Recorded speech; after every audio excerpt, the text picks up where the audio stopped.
Vamos a conversar con el ministro secretario general de la Presidencia, don Juan José Ossa, que está con nosotros esta mañana. Ministro, muchas gracias por haber venido, mucho gusto. Al contrario, mucho gusto estar aquí. Bien, espero que sus compañeros de gabinete le hayan hablado bien de nosotros. Siempre. Ah, qué bueno. No, le hablaron mejor de algunos que de otros. De ti. No. De ti le hablaron bien. Si no lo hiciera, no le podría contar. Está muy bien. Oiga, ministro, usted trae una lámina que nos va a explicar este proyecto de ley que presentó el presidente, no sé, antes de ayer, ¿no? Que todavía tiene que pasar por el Congreso y después le hacemos las preguntas. ¿Le parece? Sí. Bueno, Ya. nosotros básicamente lo que queremos es poder explicarle a las familias en qué consisten estos 3 proyectos de ley, 2 relacionados a las pymes y otro al ingreso familiar de emergencia universal. Básicamente lo que queremos transmitirle a las familias es que se está haciendo un gran esfuerzo entendiendo el sufrimiento en el cual están muchas familias y lo que se está haciendo es extendiendo tanto la duración del ingreso familiar de emergencia como su cobertura y también su monto. ¿Qué es lo que se está haciendo? Van a poder acceder al ingreso familiar de emergencia universal el 100% de las personas que estén en el registro social de hogares. Hipotéticamente, el 90% de los chilenos podría acceder al ingreso familiar de emergencia. ¿Por qué hago esta distinción? Lo digo porque en el registro social de hogares eventualmente sí hay algunas personas que se encuentran dentro de del 10% de los que más ganan. Y esas son las únicas personas que no van a acceder al ingreso familiar de emergencia. En consecuencia, más de 15 millones de chilenos van a recibir esta transferencia directa. La inmensa mayoría de ellos, obviamente, ya una duda. inscrito en el ¿Y por registro. qué usted dice que hay personas en el registro social de hogares que están dentro del 10% más? Porque cualquier persona puede inscribirse en el registro social de cualquier hogares. persona. Entonces, como cualquier persona puede hacerlo, se estableció esta limitación que no quiere decir que el 10% del registro social de hogares quede excluido. No, es el 10% de los chilenos. Es solo aquellas personas que están dentro del 10% de los más Ministro, privilegiados. entiendo que la gente cuando tienen ingresos por cada integrante familiar sobre 800.000 pesos quedan fuera. Así es. Si la suma de los miembros de los integrantes es superior a 800.000 pesos líquidos por integrante, quedan fuera. Esos son los únicos que quedan excluidos. Ministro, veía justamente relacionado con eso que usted nos dice, viene hoy día en la tercera, un 3,7% de las familias inscritas en el registro social de hogar, entonces tienen esta característica que usted nos plantea, que tienen ingresos que lo hace pertenecer al 10% más acomodado de la población. Claro. Eso significa que el 96% de las personas del registro social de En ese sentido, hogar. ministro, la pregunta que quería hacerle, ¿cómo va a ser la figura si se supone que el 100% de las personas del registro social de hogares va a recibir este nuevo IFE? ¿Estas personas tienen que salirse? ¿Cómo se va a hacer la distinción? Porque es una pregunta que ha salido harto. Si a mí me cambió la condición económica en la que estoy, entré al registro social de hogares, ¿tengo que reinscribirme, revisar? ¿Qué pasa en ese caso? El registro social de hogares ya tiene esa información. Ya. Es una información que se va a poder obtener automáticamente. Recordemos que hoy ya se le entrega al 80% del registro social de hogares y este margen, que no es menor, que son un 20%, esa información ya existe. Y además, prácticamente casi nadie del registro social de hogares no va a tener acceso, ¿no es cierto?, por la misma cifra que usted menciona, a este IFE. Yo quisiera hacer una precisión, porque a veces nosotros nos cuesta explicar bien las cosas. El titular, ¿no es cierto?, de esta nueva política pública es que nadie queda bajo la línea de la pobreza. Pero hay que ser muy claro y muy enfático en que eso no significa que se le entrega solo a aquellas personas que están bajo la línea de la pobreza. Al contrario, se le entrega a 15 millones de chilenos. Lo que pasa es que el concepto de la línea de la pobreza es una forma de medir la calidad de vida de los chilenos. Entonces lo que se hace es que esto se le entrega al margen de los ingresos que tengan. No se requiere estar cesante, no se requiere tener bajo ingreso. Se hace como una medida que permite establecer parámetros de calidad de vida, pero obviamente pueden acceder 15 millones de chilenos. Claro, pero no es suficiente. Cuando hablamos de la línea de la pobreza, no es suficiente. De hecho, el proyecto de la oposición planteaba un 30% sobre esa línea de la pobreza y además la senadora Proboste dice que estaba financiado en el proyecto que les habían entregado a ustedes. No pudieron considerarlo. ¿Qué pasó ahí? ¿Por qué no pudieron llegar a lo que proponía la oposición? Que además, considerando el aumento del costo de la vida, ministro. Sí, varias cosas. Primero, la verdad es que en la propuesta de la oposición durante muchos meses fue esta, la que hemos presentado. De hecho, si uno le pregunta a la senadora Proboste en marzo, ella hablaba del 80% del registro social de hogares. Hoy estamos en el 100%.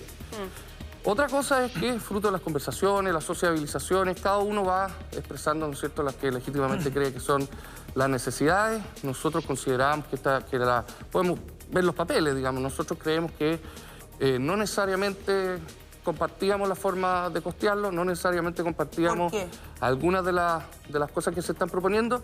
Y a su pregunta, ¿por qué no se acepta lo que dice la oposición? Porque esto no es una conversación con la oposición, ni con Yana Proboste, ni con nadie. Es una invitación a una conversación donde intervino mucha gente. Desde luego el presidente de la Cámara de Diputados, las pymes, que a nuestro juicio nos parece que bien han recibido estos anuncios. Yo ayer cuando fui al Congreso y usted ve los videos de las comisiones, yo vi en el oficialismo y en la oposición una muy buena recepción a esto. Y usted me pregunta por el costo de la vida. Bueno, la línea de la pobreza se reajusta mes a mes, conforme a la canasta de bienes básicos. Es decir, aquí yo creo que lo que tenemos que tratar de hacer es, si tenemos una diferencia de cómo llegar, de cómo ajustar las propuestas, en vez de tratarnos de mezquinos el uno al otro, es ver lo bueno que cada uno pone. Pero la oposición, en ese sentido, perdóname José, solo porque quiero hacer un alcance. La oposición igual ha señalado que la idea sería en este trabajo legislativo, que va a tener que ser muy rápido, alargar los meses. Recordemos que esto es junio, julio y agosto, o sea, que sean más meses. Y lo otro es subir el monto, subir la cifra. ¿Hay posibilidades de que el gobierno ceda en eso, de que sean más meses de los 3 que estamos hablando y que la cifra sea mayor de la que se va a entregar a la gente? A ver, respecto a lo primero, ese problema no es tan real, porque en la ley ya existe como quien dice, una cláusula que habilita al Ejecutivo a extender el ingreso familiar de emergencia. Lo que estamos haciendo es extenderlo por ley porque se están modificando los montos, ¿no es cierto?, por 3 meses, pero si llegado el momento se pudiese requerir nuevamente, bueno, esa es una decisión que se tiene que tomar ahí. Esto es una pandemia tan dinámica que eventualmente en 3 meses más podemos querer poner los recursos en subsidiar el empleo y también en las transferencias directas. Sí. Pero la diferencia son solo, o sea, no es solo, pero para las familias es infinita, de 130.000 pesos. ¿Podemos pensar en que van a aumentar un poco la cifra que ustedes al menos ofrecieron para acercarse y, lo más importante, rápidamente para que llegue la solución pronto a la gente? A ver, nosotros cuando elaboramos esta propuesta escuchamos a la propia oposición durante meses. Es decir, es más, si usted ve esta propuesta, puede sacar los cálculos y darse cuenta de que es más amplia en monto que la reforma constitucional presentada por los diputados Boric, Vallejo y Walker hace 3 semanas en el Congreso. Sí, yo quiero hacer un llamado a entender que aquí de verdad se está haciendo un esfuerzo muy grande, que nunca es suficiente para muchas familias, y ese es principalmente el principal dolor que tenemos quienes estamos en el gobierno, que tenemos que, lamentablemente, no solo dar soluciones, sino también estar pensando a 6 meses plazo. No sabemos cuánto va a durar esta pandemia. Por lo mismo, extender el plazo, no lo sabemos ahora, no sabemos dónde vamos a necesitar los recursos en un tiempo más. Lo cierto es que nunca vamos a dejar a las familias de lado. Y en el Congreso, bueno, las comisiones son públicas, las conversaciones se van dando, pero lo que sí sabemos es que esto es un paquete que es de casi, yo sé que a veces cuesta dimensionarlo, pero casi 11.000 millones de dólares, a gastarse en 3 meses. El año pasado se hizo un acuerdo transversal por 12.000 millones de dólares para un año. Sí, pero no fue suficiente, por supuesto. Pero sí, por supuesto, claramente no fue suficiente. Sí. Quiero ir a la lámina desde una perspectiva bien práctica. Cuando uno revisa el IFE original, tendríamos 400.000 pesos en el IFE original. 400.000 pesos para un hogar de 4 personas, ¿no es cierto? Ahora ustedes hacen una oferta que elevaría ese monto en 67.000 pesos. De acuerdo a este ingreso o nuevo ingreso familiar de emergencia universal. Una familia de 4. Sí. De 4, siempre moviéndome en ese molde. Yo tengo acá una lista del costo de la vida, ¿no? El litro de parafina ha saltado a 645 pesos. El balón de gas está más o menos a 22.000 pesos. El litro de leche ha saltado entre 200 y 300 pesos, llega casi a 1.000 pesos, incluso en algunas regiones supera los 1.000 pesos. Hay un incremento de un 15% en frutas y verduras. La caja de pollo, que es lo que más consumen los chilenos, está por sobre los 3.500 pesos, incluso 4.000 pesos. El huevo, una caja de 30 huevos, está por sobre los 3.500 pesos. La gasolina, para qué decir, por sobre los 850. Todo esto que yo le he mencionado tiene un incremento al menos de un 30% según el INE. Por lo tanto, 67.000 pesos para una familia de 4 personas. Con estos valores se aprecia, se agradece, pero la verdad es que no soluciona el problema. Si uno va a la propuesta de la oposición, se da cuenta que para 4 personas el monto es de 600.000 pesos y fracción. Sí. La pregunta es la siguiente. Con todos los valores que yo le entrego, que son cifras del INE, donde vemos un incremento del costo de la vida en forma sustantiva, no en cosas de lujo, sino que en la gasolina, en la parafina, en el gas, en la leche, en el pan, en la fruta, la verdura, los huevos, el pollo. ¿Ustedes están dispuestos a aumentar en la negociación legislativa ese margen? ¿Hay un espacio de 20 o 30.000 pesos? ¿Se pueden acercar a las 200 lucas, sí o no? A ver, lo primero es señalar que el concepto de línea de la pobreza, como decía antes, incorpora mensualmente un reajuste conforme a la canasta básica de alimentos. Es decir, si mes a mes esos bienes van subiendo, esto se va reajustando automáticamente. Una primera consideración que es importante. Una segunda, obviamente 67.000 pesos para una familia no es suficiente. 467 tampoco. Pero lo que quiero decir es que esto no es para las personas que no tienen ingresos nada más. Es decir, podemos tener hogares donde reciben de 4 personas 467.000 pesos, pero sí están recibiendo ingresos por 2 millones de pesos en algunos con casos. mi enunciado de la pregunta, Entonces, pues, ministro, no sea, sí, no pero sea sí te la voy a pillo. contestar. Le estoy diciendo, ¿hay espacio para acercarse a los 200.000 pesos en el marco del debate legislativo, sí o no? Se la voy a contestar, pero para mí también es muy importante que los chilenos sepan que esto es adicional a los ingresos que están teniendo. Eso lo sabemos. Es que lo que pasa es que cuando Sabemos que un tremendo No, pero esfuerzo, espéreme, pero hay familias que no están teniendo ningún Exactamente, y ingreso. eso quería hablar, y de eso quería decir. Exactamente, por eso este análisis que se hace, si es suficiente 467.000 pesos, por supuesto que no lo es, especialmente para quienes no están teniendo esos ingresos, están cesantes, están desempleados. Hago esa precisión. A su pregunta, en el Congreso siempre se conversan las cosas, las comisiones son públicas, si hay margen o no hay margen, son cosas que se van viendo con el transcurso de los días. Ministro, si usted- Espérate, Paulina, pero no me conteste así, si nos conocemos muchos años, pues. ¿Hay o no hay margen para acercarse a los 200.000? Porque si nos acercamos a los 200.000, vamos a llegar a un monto de 500.000 pesos por 4 personas, que ya es un monto, no sé si suficiente, pero 500.000 pesos para 4 personas en un contexto de crisis ayuda bastante. Entonces yo lo que quiero saber es si ustedes tienen, porque cuando uno parte una negociación, evidentemente la oferta es el piso. ¿Sí? ¿Para qué estamos con cosas, no? Por lo tanto, uno entiende que en una negociación siempre hay un margen. La oposición está en 230. Yo les vuelvo a insistir. Usted es un tipo que dice la verdad. Yo lo conozco de la época universitaria.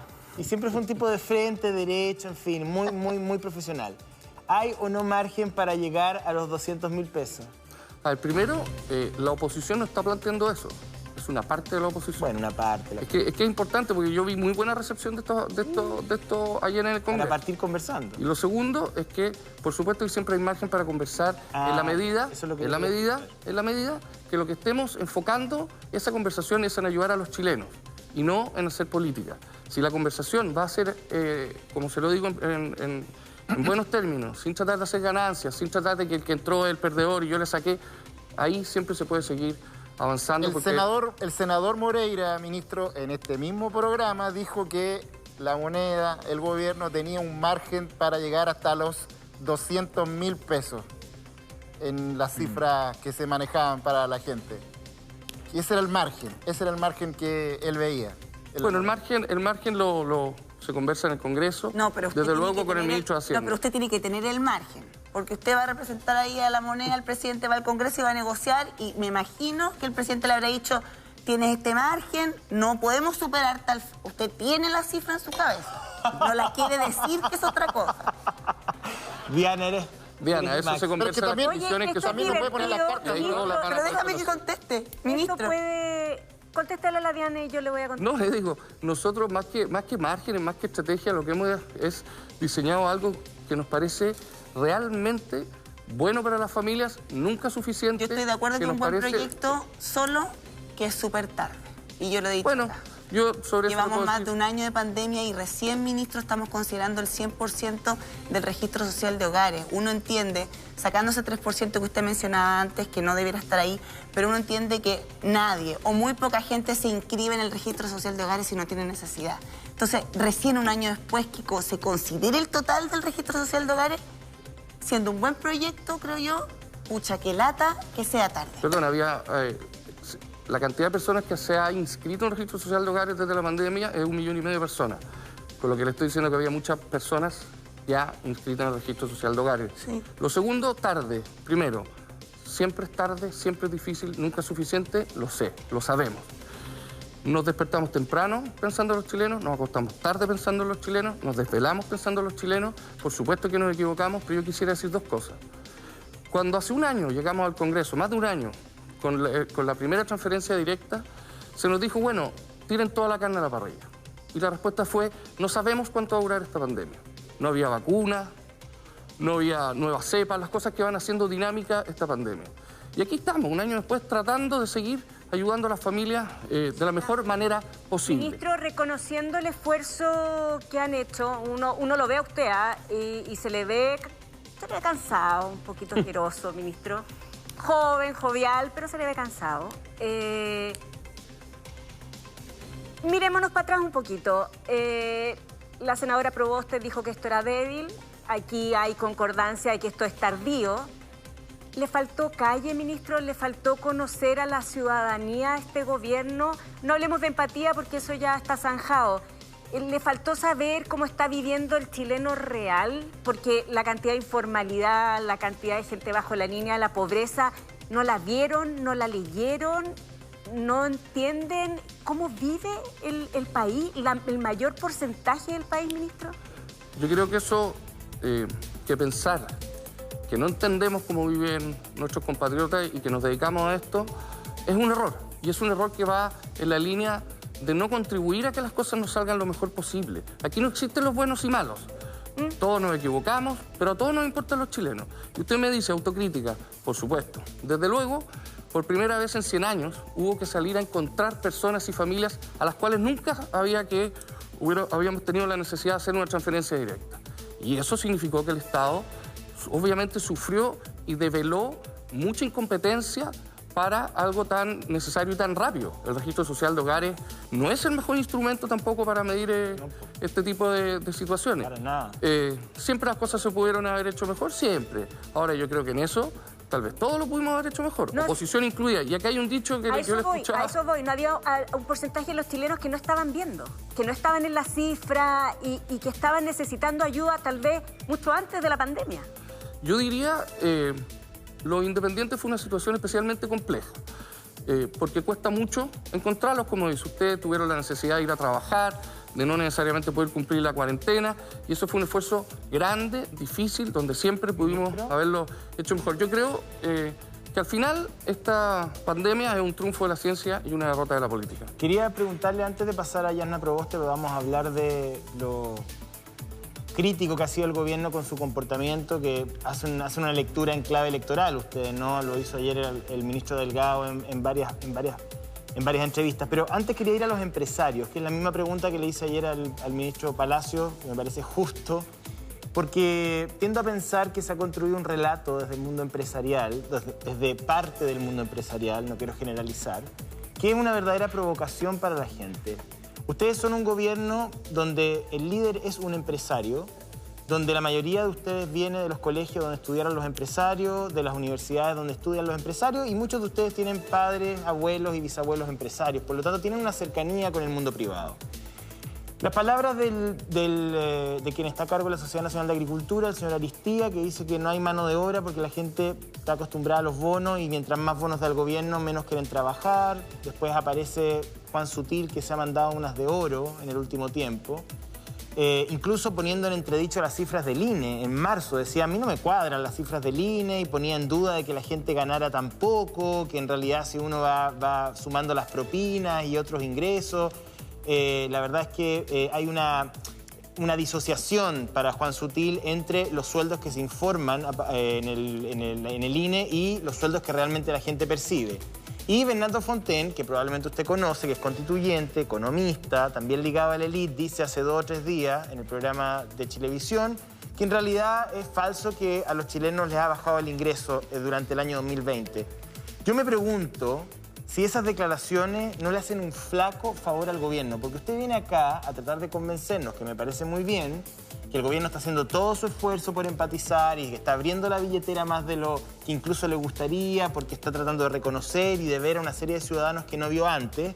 Y quienes dan trabajo en Chile y quienes pagan los sueldos en Chile, fuera del sector público, y sus líderes gremiales, dicen que los chilenos no queremos trabajar y queremos vivir del Estado. Al menos en estas frases de oro que quedan y que van alimentando una rabia social que muchas veces le hace muy mal al gobierno. Yo no sé qué reflexión tiene usted sobre eso. Lo primero, lo que dije cuando ocurrieron esas declaraciones por parte de un líder gremial, que no las comparto ni remotamente. Nadie en el gobierno las comparte. Así que no me queda más que decir eso. Usted se acordará que hace unos años atrás yo fui director del SENAC y sé exactamente cómo funcionan a veces los mercados, cómo funcionan estas cosas, y nosotros como gobierno no nos compromete ni remotamente ninguna de esas declaraciones. Porque son personas que dan el trabajo, son personas que finalmente el señor Sutil, el señor Aristía y cuantos otros, lo que hacen es ponerle un nominal al trabajo, en el fondo. Dicen, yo te pago esto, en esto yo valoro tu trabajo.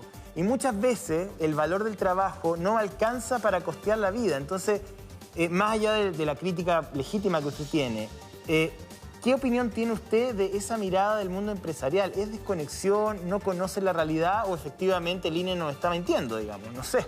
No, a ver, como todo en la vida, por supuesto que hay gente que quiere generar trabajo, quiere dar buenos sueldos, quiere que la gente, que las familias prosperen junto a ellos. Y otros tienen una mirada distinta que, como le digo, no comparto, y aprovecho de hacerme cargo de su pregunta sobre la calle. Yo creo que decir que este es un gobierno sin calle no es considerar que este es un gobierno que está de Arica a Punta Arenas, que tiene intendentes, gobernadores, seremi, servicios de salud, jefes de servicio, y yo me cuesta pensar que este gobierno, que está de Arica a Punta Arenas, esté solo representando a los colegios de un gobierno. Ha habido otros ministros de este mismo gobierno que se han mandado declaraciones en la línea de lo que recién comentaba el José. Recuerde el tema de las flores, recuerde lo levantarse más temprano para pagar un pasaje más barato en el metro. Entonces, esto también ha tocado al gobierno, donde usted está hoy día. O sea, ministros de este propio gobierno se han mandado esas declaraciones. Está bien, esos ministros que hicieron esas declaraciones hace, no sé, un año y medio atrás, dieron sus explicaciones, pidieron disculpas, y aquí estamos un año y medio después tratando de ayudar a la familia. Pero ¿sabe qué? Pero no es menor, porque cuando uno es una autoridad o cuando uno es un dirigente gremial, tiene una responsabilidad mayor. Entonces no es trivial que una persona en la calle haga ese comentario a que lo haga un ministro de Estado. Entonces, usted tiene toda la razón, no es trivial, al contrario. Tiene toda la razón. Tenemos una responsabilidad adicional. Ministro, a propósito de los mensajes, de las equivocaciones, de volverse a parar, el de entender a lo que vive el chileno, quiero conversar a propósito del salario mínimo. Cuando se está discutiendo un salario mínimo que es el pago al chileno que se saca la mugre todos los días, y en estas circunstancias, más encima, y el gobierno ofrece un aumento de 10.500 pesos, ¿no parece un error, pero de base, con lo que estamos viviendo? Lo que pasa es que hay que recordar que el sueldo mínimo, gracias a una iniciativa de este gobierno que fue aprobada en el Congreso, está complementado por el ingreso mínimo garantizado. Claro. Nunca en la historia el sueldo que realmente mínimo le llegaba a las personas había sido aumentado tanto como con el ingreso mínimo garantizado. ¿Son 40.000? Que es plata, sí, que es plata que pone el Estado. Pero para ir, sí, ahora, por parte. Al sueldo mínimo que se presentó, dos cosas. Primero, hacía bastantes años que no se aprobaba en general el sueldo mínimo. Y el guarismo, el monto, en fin, se va a discutir en el Senado, pero yo le puedo decir una cosa. Nosotros desde ya comprometimos algo que es bien importante. Había algunos parlamentarios, no solo de oposición, también de Chile Vamos, que tenían una legítima duda, que es, mire, yo sé que usted está poniendo harto esfuerzo en el ingreso mínimo garantizado, pero hay personas a las que no le está llegando, ya sea porque no saben postular, ya sea porque por ahí algún empleador no lo está ayudando a hacerlo, y en el Senado, de hecho lo hicimos en la Cámara y volveremos a hacerlo en el Senado, vamos a presentar una indicación, una iniciativa, por decirlo más en simple, que lo que busca es obligar a los empleadores a favorecer que se pueda acceder al ingreso mínimo garantizado, con multas para aquellos casos en los que eso se impida. Entonces, la verdad que este es un análisis que es complementario al ingreso mínimo garantizado. Y respecto al monto, eso es algo que finalmente, probablemente la próxima semana se va a seguir discutiendo. Ahí. Lo que pasa es que el ministro, a propósito del monto, que no es menor, porque 10.000 pesos hoy día ya sabemos que no alcanza para un balón de gas. El año pasado se aumentó solo en 5.000, 6.000 pesos. Y cuando usted habla del subsidio, hoy día en realidad yo entiendo que el incremento del subsidio no son más de 2.000 pesos, 2.000... 10.000 pesos. ¿Cuánto? El subsidio era de 40.000 y ahora sube a 50.000 el ingreso garantizado. O sea, el incremento es bastante poco. Entonces, ¿por qué no pedirle a las grandes empresas que se metan la mano en el bolsillo? No le estoy pidiendo a las pymes, que sabemos que lo están pasando mal, a las grandes empresas, y que garanticen sueldos que no sean de hambre, porque ya sabemos que sueldos de hambre generan luego en la vejez jubilaciones de hambre, ministro. ¿Por qué no generar ese cambio? Bueno, una de las razones por las cuales se estableció el monto del salario mínimo es por las pymes. A las pymes les cuesta mucho, aquí hay que balancear cosas que son muy complejas, muy difíciles, porque todos están sufriendo, desde luego, ¿no es cierto? Y para las pymes, ellas también sostuvieron que un determinado aumento del sueldo mínimo los podía perjudicar. En cambio, el ingreso mínimo garantizado, que sale del bolsillo del Estado, permitía paliar mejor esta situación. Yo quiero decir que este es un... A ver, nunca es suficiente, nunca lograremos que las familias dejen de sufrir, pero quiero hacer un llamado a entender que este es un multisistema. Hay un salario mínimo, hay un ingreso mínimo garantizado, hay un ingreso familiar de emergencia universal, hay bonos a las pymes, es un multisistema. Cuando uno analiza cada una de estas cosas de a una, uno siempre llega a una conclusión, a la que también llego cuando las analizo todas. Si yo entiendo que hay familias que con ninguno de estos instrumentos va a dejar de sufrir, eso yo lo entiendo. Pero también creo que, y en esto que nos comunicamos, digamos, me refiero al gobierno, a los parlamentarios, a veces nos equivocamos porque no vamos logrando explicar bien qué significa cada instrumento, para poder explicar que es un multisistema. Y que algunas personas que tienen acceso a un beneficio también lo tienen a otro, por ejemplo.